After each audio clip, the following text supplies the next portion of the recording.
Assalamualaikum warahmatullahi wabarakatuh. Sebelumnya, perkenalkan saya Kiki Febriariska. Alhamdulillah pada kesempatan kali ini saya akan memaparkan video pembelajaran tentang keseimbangan pendapatan nasional perekonomian 4 sektor dalam perekonomian yang terbuka. Nah, langsung saja pada slide yang pertama, di sini terlihat gambar arus melingkar perekonomian 4 sektor. Nah, dalam gambar ini menjelaskan tentang analisis pendapatan nasional. 4 sektor terdiri dari 4 pelaku ekonomi. Yang pertama ada RTK atau rumah tangga konsumsi atau konsumen yang di sini digambarkan dengan masyarakat. Yang kedua ada rumah tangga produksi atau produsen digambarkan dengan perusahaan. Yang ketiga ada RTN, rumah tangga negara atau pemerintah. Yang keempat ada rumah tangga luar negeri. Nah, dalam analisis pendapatan nasional 4 sektor, disebut juga analisis pendapatan nasional dengan perekonomian yang terbuka. Untuk RTLN sendiri, ini artinya adalah kegiatan ekonomi yang sudah dipengaruhi oleh sektor luar negeri, yaitu dalam hal ekspor dan impor. Pengertian dari ekspor sendiri adalah jika sebuah negara mengirimkan atau menjual produk nasionalnya ke luar negeri. Sedangkan impor adalah jika sebuah negara menerima atau membeli produk dari negara lain. Secara fisik, ekspor adalah mengirimkan dan menjual barang-barang buatan dalam negeri ke negara-negara lain. Ekspor ini juga mengakibatkan peningkatan pada pengeluaran agregat dan akhirnya menyebabkan peningkatan pendapatan nasional. Sedangkan impor secara fisik yaitu pembelian dan pemasukan barang dari luar negeri ke dalam suatu perekonomian. Jadi aliran barang ini akan menimbulkan aliran keluar atau bocoran yang akhirnya menurunkan pendapatan nasional. Nah, untuk alasannya, kenapa sih ekspor dilakukan oleh suatu negara? Nah, itu alasan yang pertama adalah barang tersebut diperlukan oleh negara lain. Yang alasan kedua adalah negara lain tidak dapat memproduksi barang tersebut. Yang ketiga, yang paling penting adalah kemampuan dari negara tersebut untuk mengeluarkan barang-barang yang dapat bersaing pada pasar luar negeri atau barang tersebut mempunyai keistimewaan tertentu. Dalam perhitungan neraca perdagangan atau trade balance yaitu ekspor suatu negara dikurangi nilai impornya atau trade balance sama dengan X min atau dikurangi M yang nanti akan menghasilkan ekspor neto. Nah, negara dikatakan surplus dalam perdagangan, yaitu jika ekspor lebih besar daripada impor atau ekspor neto bernilai positif. Sedangkan dikatakan defisit dalam perdagangan adalah jika ekspor lebih kecil daripada impor atau ekspor neto mengalami negatif atau min. Dalam perdagangan yang dikatakan seimbang atau trade balance yang seimbang itu adalah ketika ekspor sama dengan impor. Nah, untuk ekspor sendiri akan mengurangi cadangan devisa negara, sedangkan impor dapat memperbesar cadangan devisa suatu negara. Nah, untuk perubahan-perubahan cadangan devisa suatu negara akan mempengaruhi perkembangan ekonomi suatu negara. Nah, ekspor sendiri juga ditentukan oleh beberapa faktor. Yang pertama ada daya saing produk, kualitas dan harga pastinya. Yang kedua ada daya beli atau kondisi ekonomi negara penerima ekspor. Yang ketiga ada kebijakan proteksi dari negara tujuan ekspor. Yang keempat ada kurs valuta asing atau falas negara dengan negara tujuan yang diekspor. Nah, misalkan kalau seumpama ditanya, apa sih kaitan fungsi ekspor impor terhadap pendapatan negara? Nah, ini adalah ekspor tidak tergantung kepada pendapatan nasional, sehingga dipandang sebagai pengeluaran ekonomi. Impor ditentukan oleh pendapatan nasional, seperti itu. Nah, impor ditentukan oleh beberapa faktor. Yang pertama ada harga dan nilai tukar valuta asing. Yang kedua ada kondisi produk nasional yang dihasilkan dalam negeri. Nah, yang ketiga ada kebijakan proteksi dari negara pengimpor. Penentu utama impor adalah produk nasional yang dilambangkan dengan huruf Y suatu negara. Jadi semakin tinggi produk nasional, maka semakin besar impor. Dengan demikian, fungsi impor dapat dinyatakan dengan M sama dengan MO ditambah MY. M adalah impor, MO adalah impor otonomi, M adalah marginal propensity to import, Y adalah produk nasional. Slide selanjutnya ada faktor penentu ekspor. Nah, di sini barang-barang yang dibutuhkan negara lain karena tidak dapat diproduksi negara tersebut atau produksinya tidak dapat memenuhi kebutuhan di negara tersebut. Nah, yang kedua, kemampuan suatu negara untuk mengeluarkan barang-barang yang dapat bersaing di pasaran luar negeri. Yang ketiga, cita rasa masyarakat luar negeri terhadap barang yang diekspor.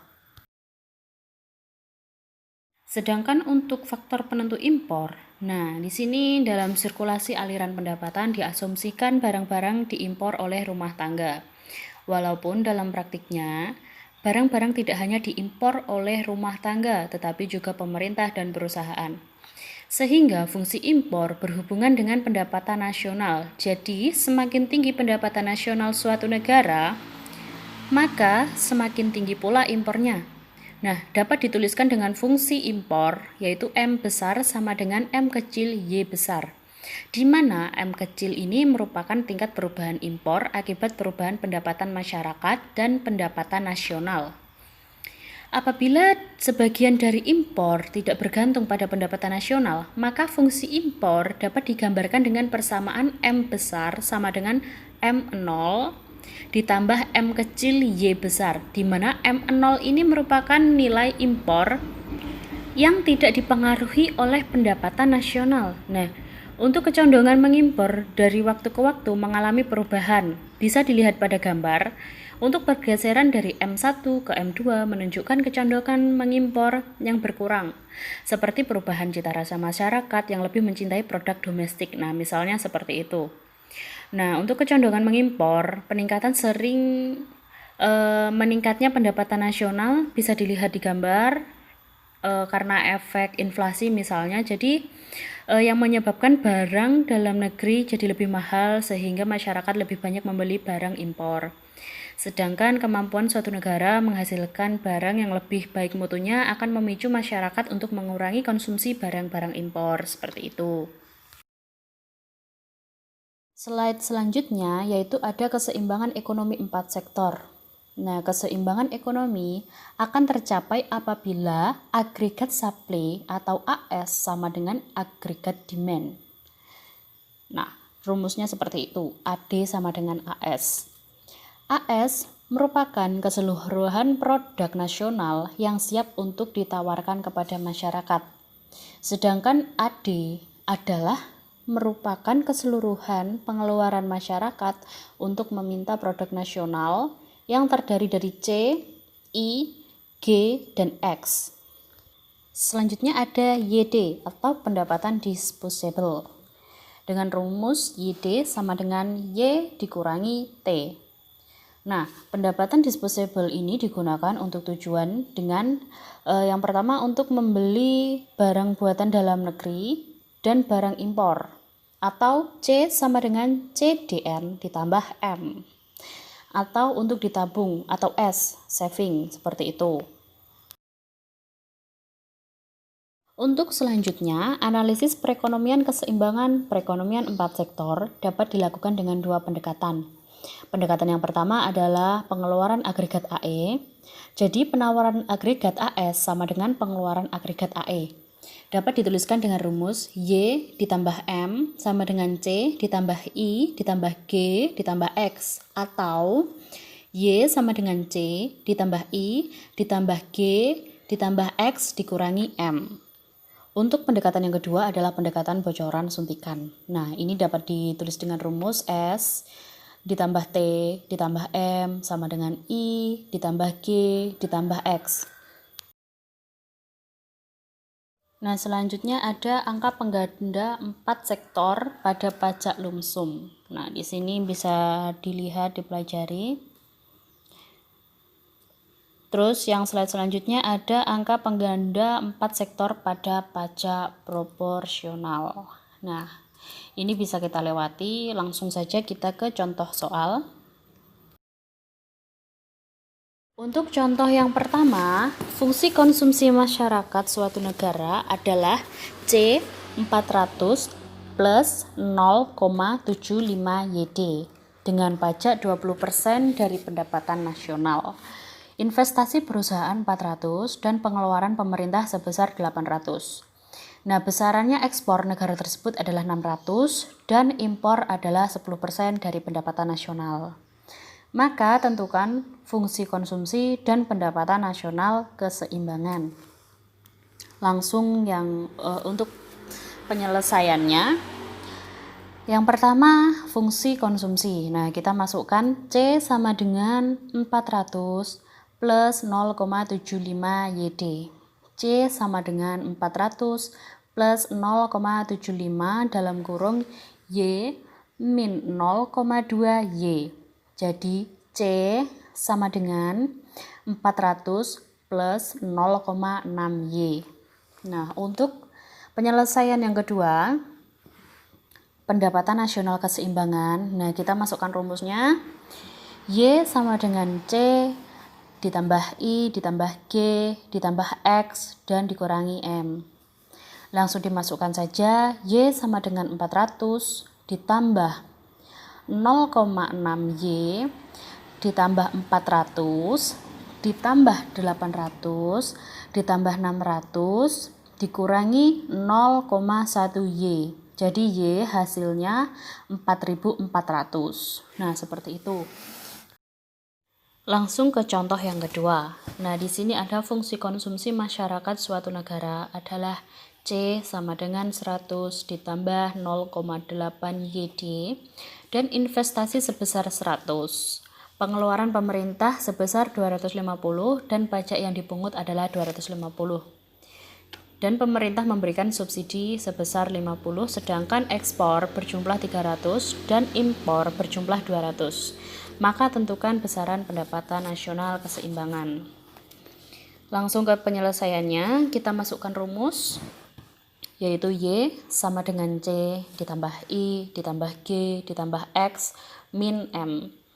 Masukkan saja angka-angkanya tadi ke dalam rumus, yaitu Y sama dengan 100 plus 0,8 dalam kurung Y min 250 plus 50 ditambah 100 ditambah 250 ditambah 300 min 200. Jadi sama dengan 0,2 Y sama dengan 390. Y sama dengan 1950. Nah, jika dilihat dengan pendekatan injeksi kebocoran adalah C sama dengan 100 plus 0,8 YD. Jadi C sama dengan 100 ditambah 0,8 dalam kurung Y min 250 plus 50. Jadi sama dengan min 60 plus 0,8 Y. Jadi 60 hasilnya 60 plus 0,2 Y. Nah, di sini ada rumusnya menggunakan rumus S ditambah T ditambah M sama dengan I tambah G ditambah X. Nah, tinggal masukkan rumusnya. Jadi 60 di plus 0,2 Y ditambah 200 sama dengan 100 ditambah 250 ditambah 300. Jadi itu hasilnya. Fungsinya seperti itu. Jadi nilai T sudah termasuk pada fungsi C, maka Y sama dengan 1950. Untuk selanjutnya, nah dalam contoh soal yang ketiga, nah dalam suatu perekonomian terbuka diketahui C sama dengan 500 plus 0,8 YD dengan pajak sebesar 25% dari pendapatan nasional, investasi sebesar 500, pengeluaran pemerintah sebesar 1000, ekspor negara X sama dengan 800, sedangkan impor adalah 10% dari pendapatan nasional. Perekonomian akan mencapai full employment pada pendapatan nasional sebesar 6.000. Jadi tentukan fungsi konsumsi, pendapatan nasional keseimbangan, penurunan pajak untuk mencapai full employment, kenaikan pengeluaran pemerintah untuk mencapai full employment, budget pemerintah pada keseimbangan awal dan pada kondisi full employment, Selanjutnya tentukan apakah ekspor selalu melebihi impor pada kedua keseimbangan tersebut. Dan fungsi pajak yang baru, selanjutnya buatlah grafik keseimbangan perekonomian. Langsung ke penyelesaiannya. Yang pertama, fungsi konsumsi sebagai fungsi dari Y. Di sini C sama dengan 500 plus 0,8 YD. C sama dengan 500 plus 0,8 dalam kurung Y min T. C sama dengan 500 plus 0,8 dalam kurung Y min 0,25 Y. C sama dengan 500 plus 0,8 dalam kurung 0,75 Y. Jadi C sama dengan 500 plus 0,6 Y. Untuk penyelesaian yang kedua, yaitu kita memasukkan rumus ke dalam sini, yaitu rumusnya Y sama dengan C ditambah I ditambah G ditambah X min M. Langsung saja kita masukkan angka-angkanya ke dalam rumus, yaitu Y sama dengan 500 ditambah 0,6 Y ditambah 500 ditambah 1000 ditambah 800 min 0,1 Y. Jadi Y hasilnya adalah 5600. Untuk soal penyelesaian yang C yang ketiga adalah misalkan besaran pajak untuk mencapai full employment Y adalah sebesar 6.000. Maka TO adalah, nah kita masukkan rumusnya lagi. Kita memakai rumus Y sama dengan C ditambah I ditambah G ditambah X min M. Langsung saja kita masukkan angka-angkanya, yaitu Y sama dengan 500 plus 0,8 YD plus I plus G plus X min M. Y sama dengan 500 plus 0,8 dalam kurung dalam kurung Y min T0 plus 500 plus 1000 plus 800 min 0,1 Y. Jadi Y sama dengan 2800 plus 0,8 Y min 0,8 T0 min 0,1 Y. Nah, di sini dibalik persamaannya, Y sama dengan 0,3 Y sama dengan 2800 min 0,8 T0. Jadi 0,8 T0 sama dengan 2800 min 0,3 Y. Jadi 0,8 T0 sama dengan 2800 dikurangi 0,3 dalam kurung 6000. Jadi 0,8 T 0 sama dengan 1000. Jadi T0 sama dengan 1250. Jadi jika pajak tetap pada Y 6000, maka jumlah pajak adalah T sama dengan 0,25 Y atau sama dengan 0,25 dalam kurung 6000, jadi sama dengan 1500. Dengan demikian, untuk mencapai kesempatan kerja penuh, maka pajak diturunkan sebanyak 1.500 dikurangi 1.250, jadi sama dengan 250. Nah, untuk soal penyelesaian yang keempat, di sini misal pengeluaran pemerintah untuk mencapai full employment adalah GO, maka kita masukkan rumusnya Y sama dengan C ditambah I ditambah G ditambah X min M. Kita masukkan angkanya, jadi Y sama dengan 500 plus 0,6 Y plus 500 plus GO min plus 800 min 0,1 dalam kurung 6.000.